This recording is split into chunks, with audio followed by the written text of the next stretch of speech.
Pernahkah kalian mendengar fire safety and fire fighting? Yuk kita sama-sama bahas di video ini. Kembali lagi sama aku, Anissa Ainur Rahmah, mahasiswa Politeknik Negeri Sriwijaya.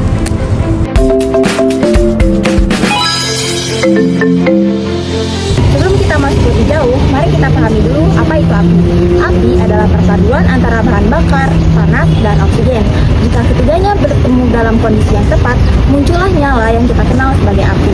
Namun, ketika nyala tersebut tidak lagi terkendali, maka terjadilah kebakaran, sesuatu yang tentu tidak kita inginkan. Ada teori klasik yang sangat penting, yaitu segitiga api yang terdiri dari bahan bakar, titik nyala atau panas, dan oksigen.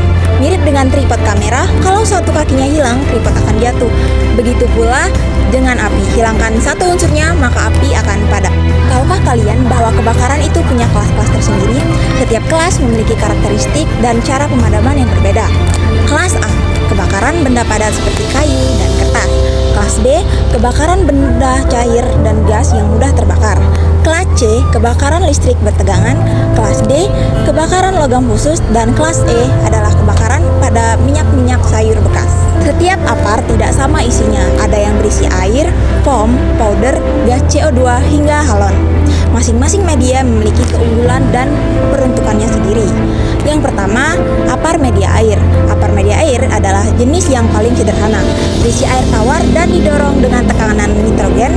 Alat ini sangat efektif untuk kebakaran kelas A. Sifatnya mendinginkan, cocok untuk memadamkan bahan yang mudah menyerap panas seperti kayu atau kain. Lalu yang kedua, jenis apar yang paling sering kita lihat di gedung-gedung adalah apar powder. Kenapa? Karena versatile dan bisa digunakan untuk berbagai jenis kebakaran. Ada powder reguler, multipurpose, hingga special powder untuk logam.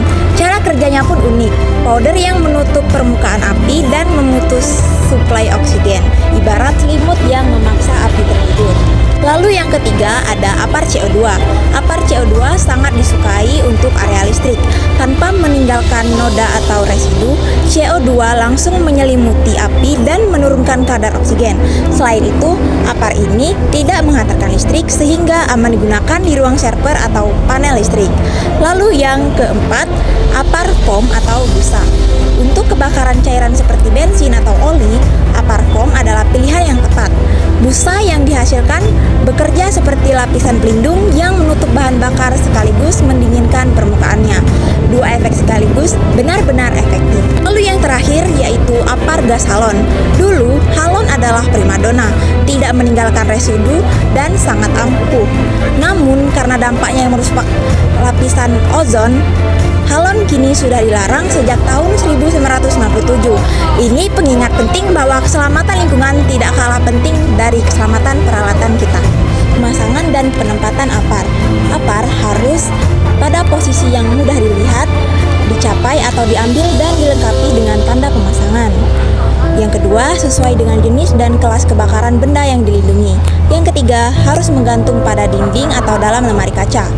Yang keempat, harus pada ketinggian 15 sampai 120 cm dari lantai. Dan yang terakhir, pada suhu antara 4 derajat Celcius sampai 49 derajat Celcius. Berikut ini penyebab kegagalan apar. Kadang dalam situasi darurat, apar gagal berfungsi. Penyebabnya bisa bermacam-macam, yaitu tekanan habis, media menggumpal, dan belum direfil, ataupun petugas tidak tahu cara mengoperasikannya. Kesalahan kecil bisa berakibat fatal, karena itu pengecekan rutin sangat penting. Ini adalah contoh apar media powder. Nah, cara penggunaan apar yaitu menggunakan metode EASF. Cara menggunakannya yaitu yang pertama pull, dengan cara menarik pinnya di sini. Lalu yang kedua, dengan cara mengarahkan selang atau nodanya ke